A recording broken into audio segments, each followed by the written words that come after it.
آقا میدونم خیلیاتون توی موومنت زدن مشکل دارید. وقتی که موومنت میزنید اسکینتون میشینه و یه تومخیه واسهتون و خیلیاتون هم موومنتتون سری نیست و نمیتونید توی فایت های مثلا شاتگان به شاتگان یا حالا اصلا رایفل دستتونه وقتی موومنت میزنید اسکینتون میشینه و یه تومخیه واسهتون و نمیتونید درست موومنت بزنید. اومدم توی این پست خیلی ساده و راحت بهتون موومنت زدن اصولی رو یاد بدم که دیگه از شر این نشستن اسکین یا مثلا اون موومنتی که دوست دارید بزنید دیگه از اون خلاص بشید و راحت بتونید انمی روبروتون رو بزنید، بلکه تو فایت های حالا تک به 3 تک به 2 و بیشترم عرضم به خدمتتون بتونید یه فایت خوب داشته باشید و اسکینتون دیگه نشینه. خب بریم واسه آموزش. بچه ها ببینید، اولین کاری که باید انجام بدید اینه که شما میرید داخل تنظیمات و قسمت هاد. این هاد شما تا زمانی که تسلط نداشته باشید به هیچ عنوان امکان پذیر نیست شما موومنت خوبی بزنید. پس اولین چیز اینه که تسلط روی هادتون داشته باشید.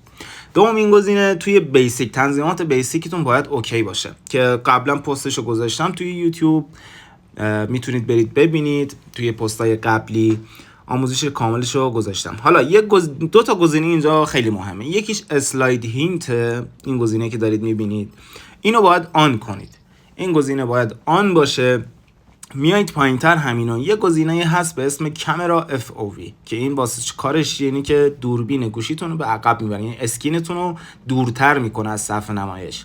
نگاه نوشته کامرا FOV. اینا هم باید تا آخر ببرید. اکثرا دیدم خیلیا اینو مثلا کمتر گذاشتن ولی باید تا آخر ببرید، یعنی روی 80. گزینه بعدی که خیلی مهمه سنسیویتی. اصلا سنس یه چیزیه که نمیدونم چطور بهتون میگم 50% بازیتون رو سنس داره، یعنی در بر میگیره. این سنس خیلی مهمه. شما تا زمانی که یه سنس خوب نداشته باشید به هیچ عنوان امکان پذیر نیست که آموزشی سنس هم گذاشتم، بازم یه جدیدشو میذارم واسهتون، کاملترشو میذارم واسهتون، با جزئیات بیشتر میذارم واسهتون که راحت تر یاد بگیرید چجوری سنس خودتون رو بچینید، چون سنس یه چیز شخصیه. حالا شاید بعضی بتونن با سنس من بازی کنن، بعضی هم نتونن، ولی آموزش سنس هم قول میدم واسهتون بذارم.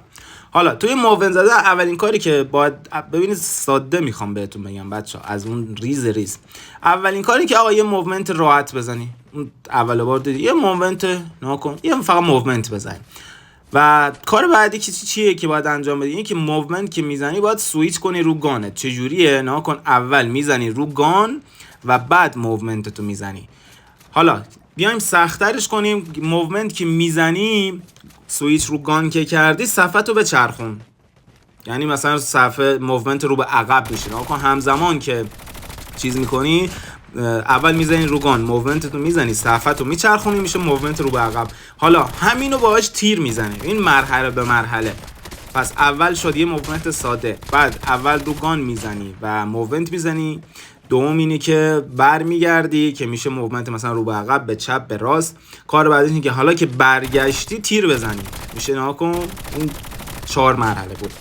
حالا شما اگه این کارا رو دقیق انجام بدی، تمرین کنی، بری انقدر تمرین کنی به ترتیب، چون شما اگه یهویی بیای اینو همه رو با هم بزنی شاید قاطی کنی، ولی به مرحله اول یه موومنت ساده، بعد سویچ رو گان، بعد موومنت رو به عقب، موومنت رو به چپ، موومنت رو به راست.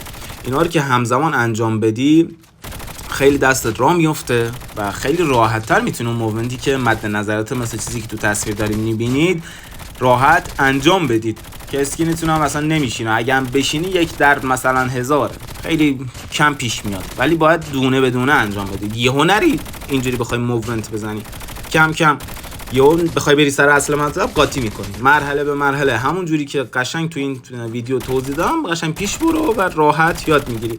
نکن حالا همینو که بخوای هیپ فایر بزنی یه موومنت میزنی همزمان جامپ میزنی. نکن موومنت جامپ واسه هیپ فایر، واسه مثلا فایت های نزدیک. فایت نزدیک نمیتونی ایم بگیری انیمی از خط تیرت خارج میشه.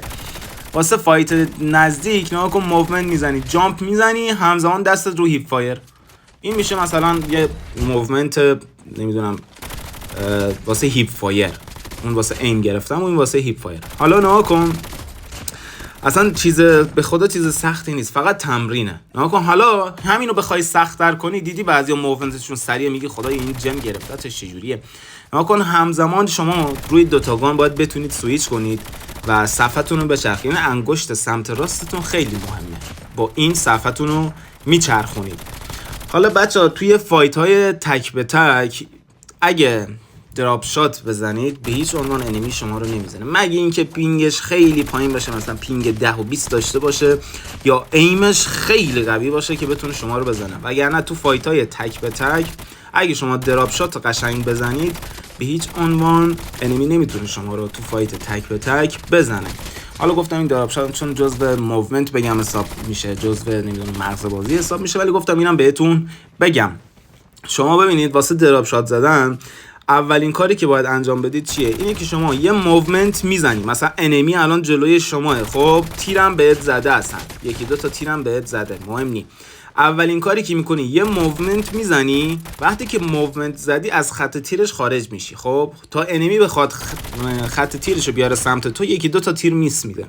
حالا همزمان که شما موومنت زدی، انمی که خطش اومد رو شما دراپ شات میکنی، یعنی دراپ شات همون که دراز میکشی و باز انمی خطشو، اون خطی که روی شما گرفته روی بالا تنه شما گرفته و مجبور دوباره اون ایمشو بیاره پایین. تو این فاصله ها چند تا میس میده و همین میس دادن ها باعث میشه که شما اونو بزنید و دراپ شات هم که زنید سری بلند شید.